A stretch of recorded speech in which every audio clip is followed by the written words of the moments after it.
It's a great pleasure to introduce our first speaker of the day. He has become synonymous with our capital city. He's known to millions by his first name alone, and he's a powerful, a unique voice in our national debate, a true defender of the City of London, a journalist, a politician, a writer, and a cyclist. Please welcome the Mayor of London, Boris Johnson.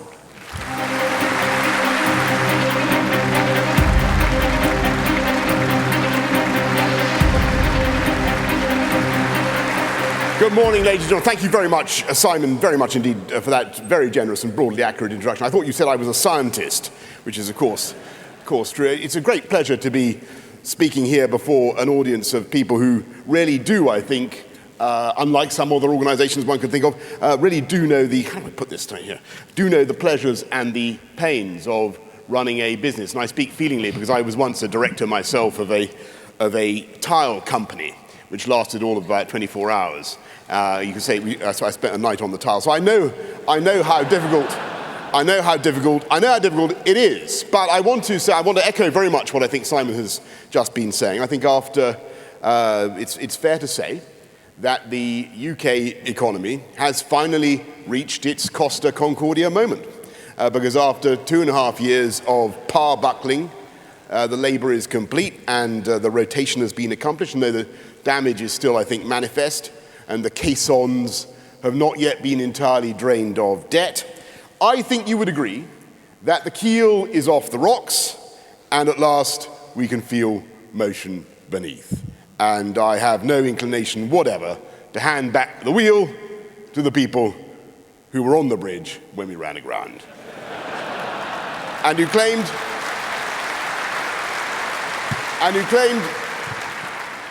and who claimed to have abolished boom and bust because they were frankly only half right.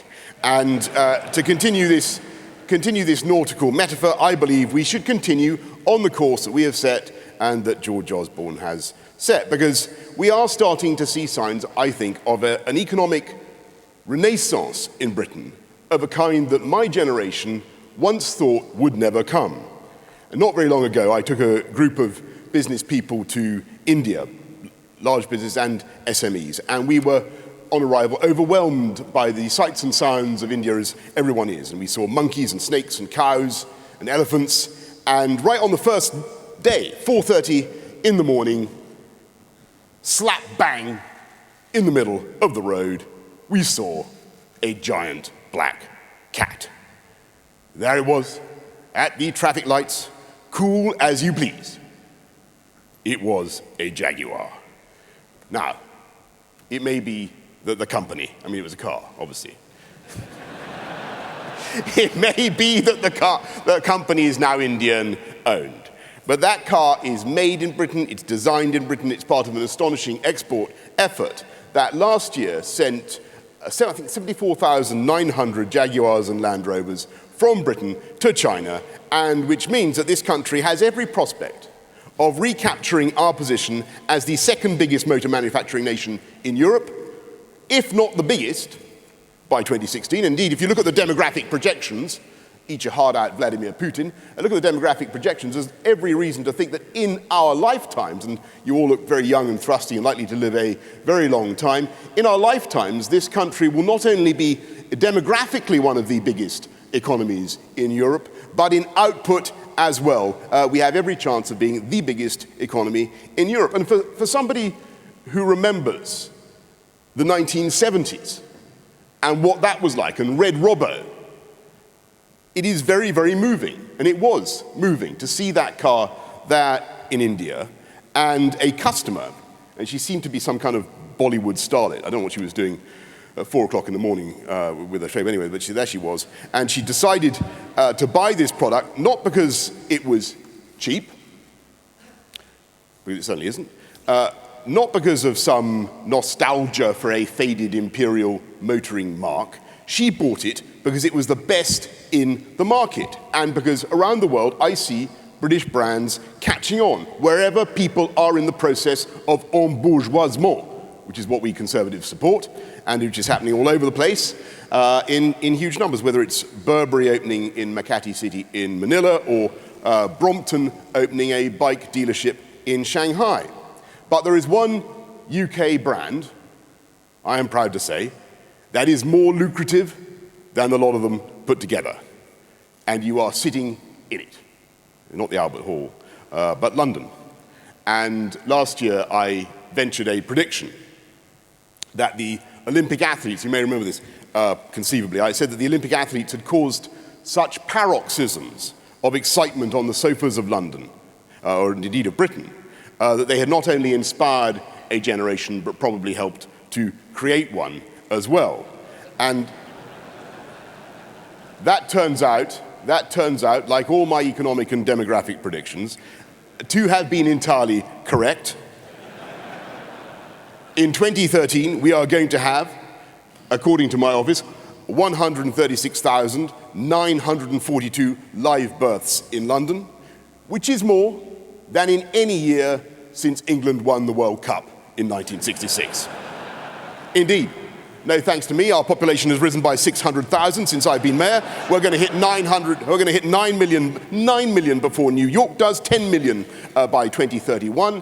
And of course, people get a bit worried when I point this out, and they say, where are we going to put them all? And I say, don't worry, folks. We were at 9 million in 1911. We were at 9 million actually in 1939. And what we do is we follow the outlines, the program that we have set out in City Hall in our 2020 vision for London. We complete Crossrail, clearly, which is already steaming. It was barely on the drawing board when I became mayor, and it's now a massive and incontrovertible fact, with gigantic caverns already being excavated, station boxes already complete, colossal boring machines, very exciting boring machines, actually, I don't want to, chomping remorselessly through the clay towards each other, I think, or possibly away from each other. Anyway, they're doing the right thing. They're on time, like the Olympics, they're on time, they're on budget, and that incredible project, the largest engineering project in Europe, will open every bit of it in 2018, and it will add 10% to the rail capacity of our city, £62 billion to the UK economy, and apart from anything else, it will sort out overcrowding on the Central Line. And on Crossrail, we're already building the junction boxes for Crossrail 2. The Treasury doesn't yet know this, but well, I'm going to tell. They've given us a couple of million for Crossrail 2 already, but we need to go on. And we need to build another gigantic tunnel under London to relieve the pressure, not just on Euston, but above all on Waterloo, all those trains coming in from the southwest. It is the only solution. We need to invest and continually in our transport infrastructure to rectify the mistakes of the last part of the 20th century, because that is the way to permit new growth and new housing in London. And you can see what we're doing across the city, from Battersea, where we're extending the Northern Line, to Barking, where we're currently in negotiation for funds with the Treasury, which I hope you'll support, to extend the overground to create tens of thousands of new homes in that area as well. And I think that since last year, the world has been looking at our city in a new way. I think the Olympics were the biggest, best advertisement for London that we've had in my lifetimes. And I think it's had an extraordinary effect on investment and potential investors. They see all the transport stuff, they like that, but they also see, and what they saw on their TVs last year was a great polymorphous, polychromatic, diverse, welcoming, multicultural, incorrigibly happy population with the right time zone, with the right language, with the right skills, terrific weather, crime coming down 13% over the last 5 years, to pick a period entirely at random, the murder rate lowest level since the 1960s. They see innumerable measures to improve the quality of life.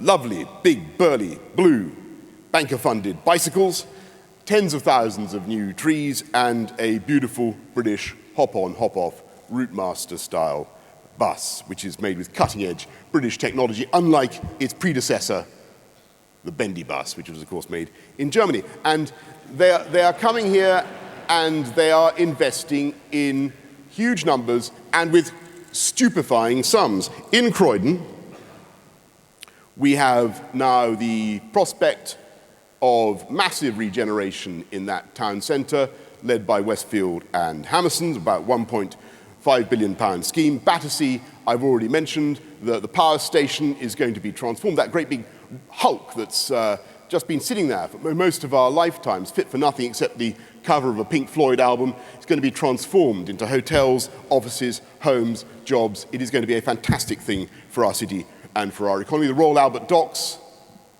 huge investment by the Chinese coming in to create a third financial district for London.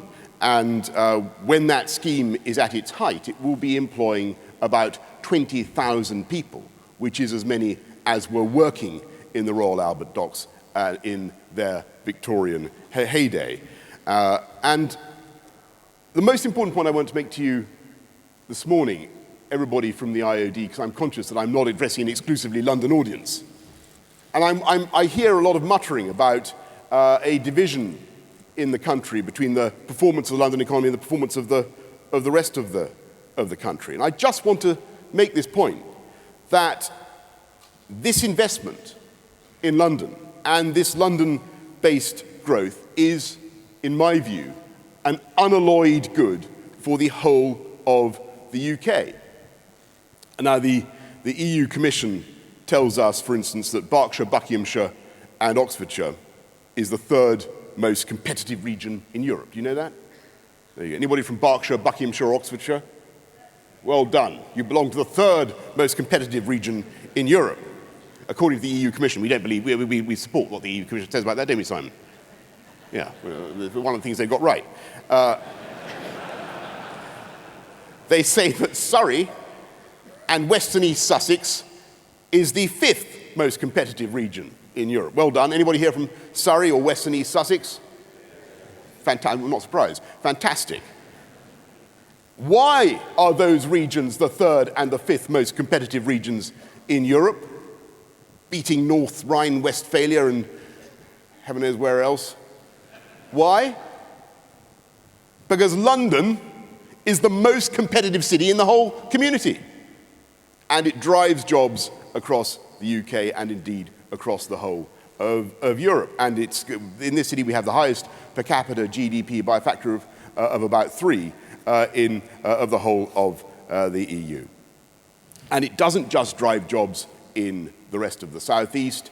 We are responsible for economic development across the country. Crossrail alone takes tens of thousands of tons of steel from Darlington, Bolton and Oldham, cranes from Derbyshire and Newcastle, bridges from Shropshire, survey equipment from Devon, and huge quantities of lubricant, I'm delighted to say, from, guess where? Bournemouth, as you would expect.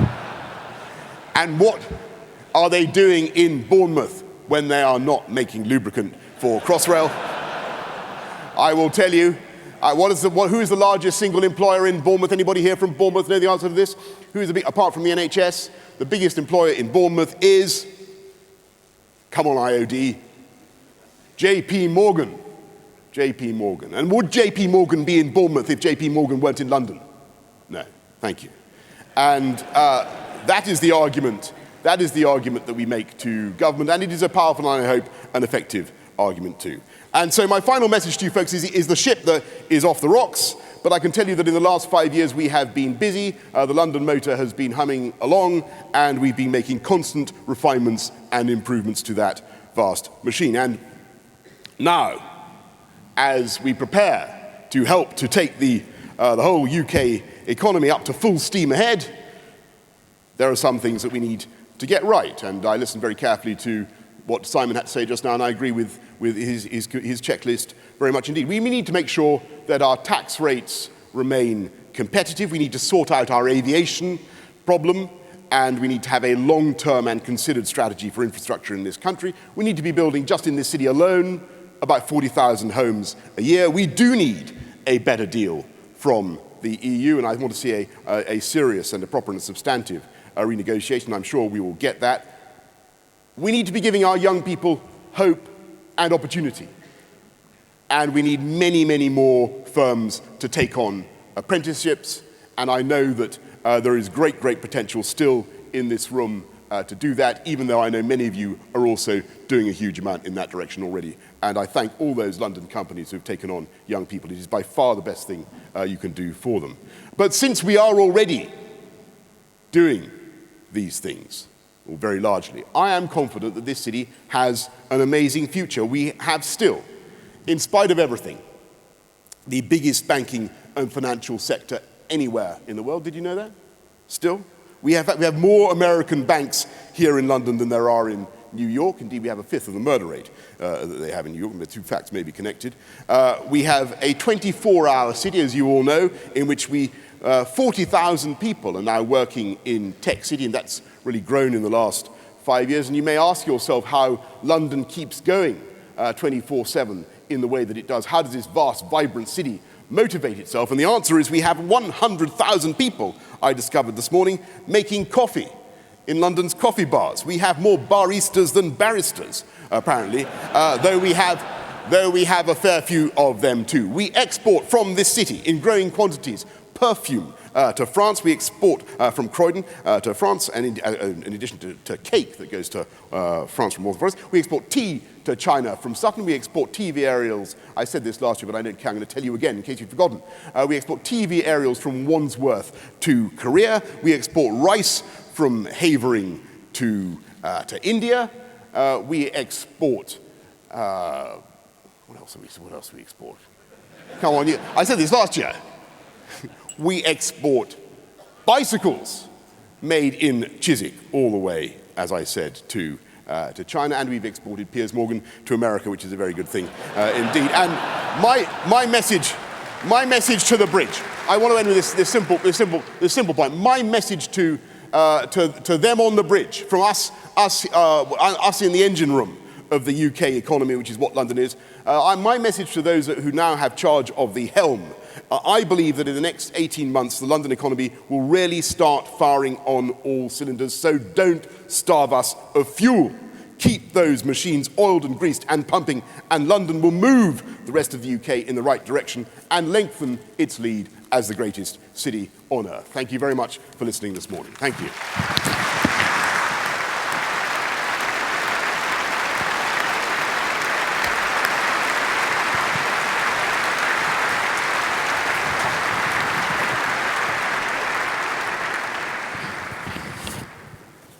Boris, thank you very much indeed, as ever. I hope I've exhausted the time for questions. Virtually. I'm sure I'd disappoint our audience unless I asked one or two. Can I ask about Europe first of all? Yeah. What would you urge the Prime Minister to get out of the renegotiation? Well, I think that the social chapter, I think John Major was basically right about the social chapter. It was correct for us to have an opt-out for that. I think a lot of that is completely unnecessary for the operation of the single market. I think it's high time we had a proper look at the operation of the Common Agricultural Policy. I don't believe that's in the interest either of UK farmers, UK agriculture, or indeed of the Third World, as you know well.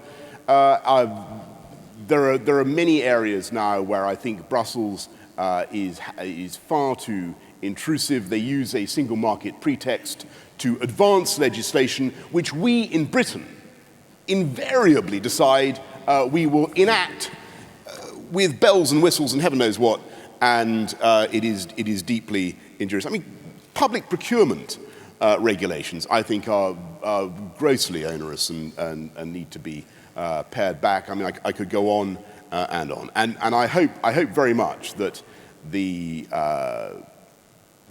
Prime Minister, in the course of the next few months, will listen very hard to what business has to say about those areas of EU regulation that are really holding them back.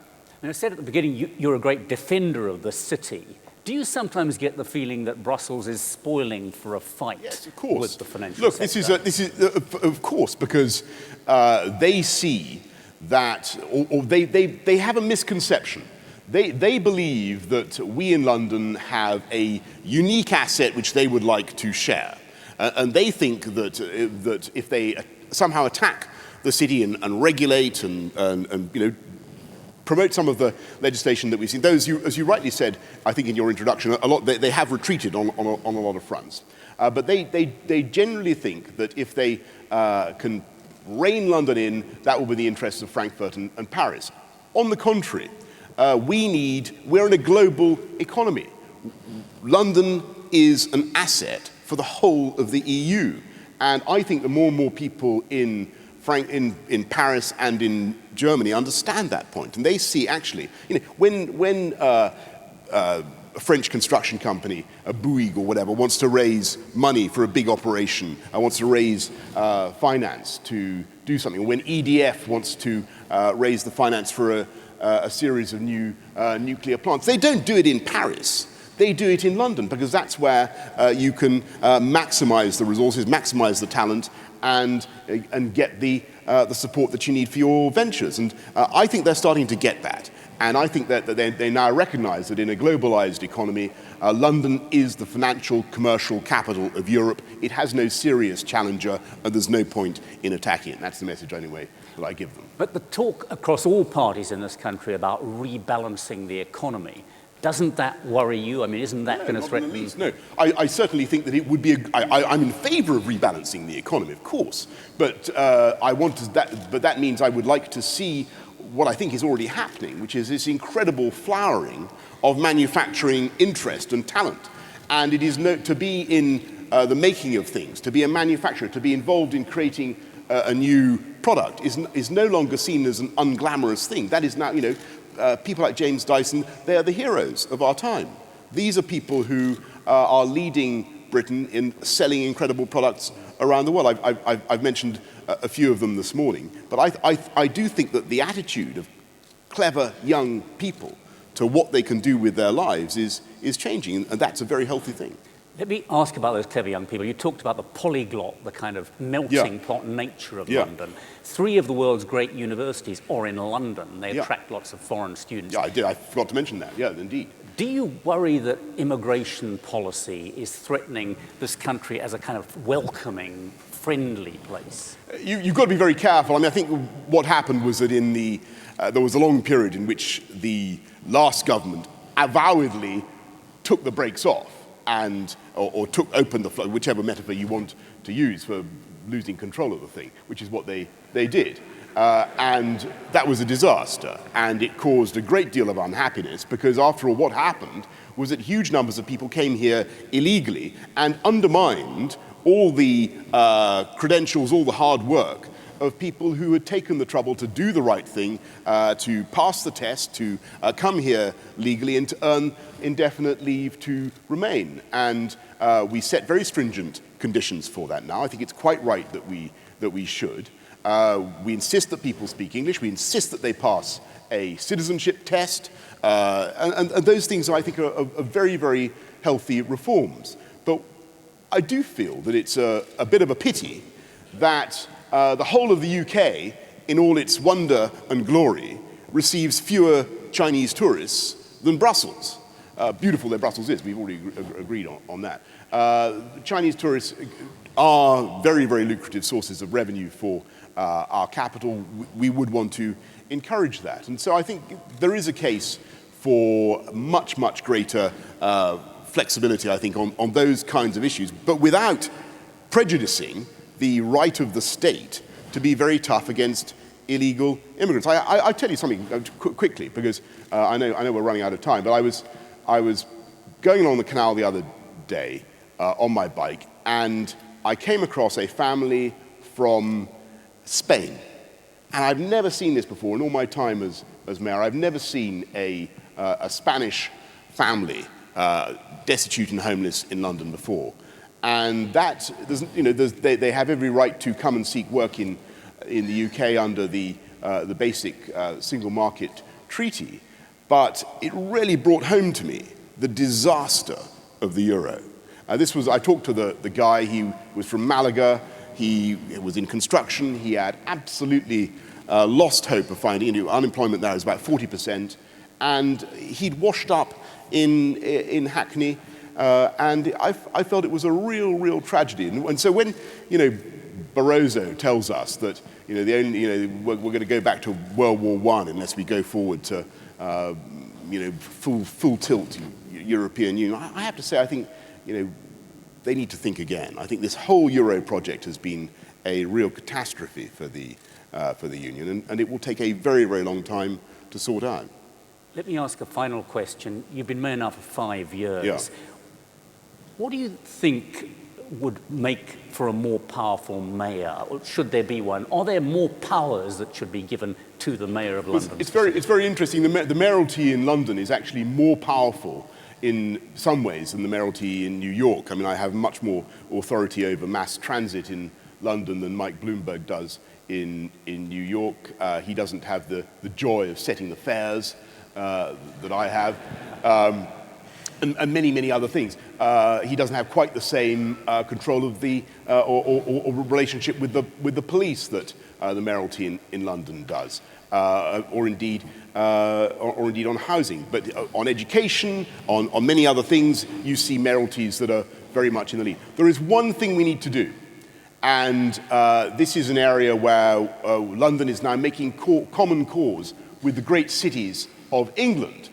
We've had devolution for Scotland, we've had devolution for Wales. They have huge tax-raising powers, a lot of independence when it comes to fiscal matters. I think it would be a good thing to incentivize local politicians to behave responsibly with their budgets by saying to them, we will ascribe to you the value of the property taxes that you raise in your cities and deduct that from your grant so that you go for policies that promote business and promote growth. I think that would be a sound devolutionary step. We're looking to encourage it in the English cities, which are the motors. I see it says 0000. We've got to shut up. But the English cities are, in my view, the 8 core cities plus London are the motors of growth in the UK economy, and it would be a sound, modest, practical reform and an answer to the so far unanswered question of what do the English get out of devolution, which is so far nothing.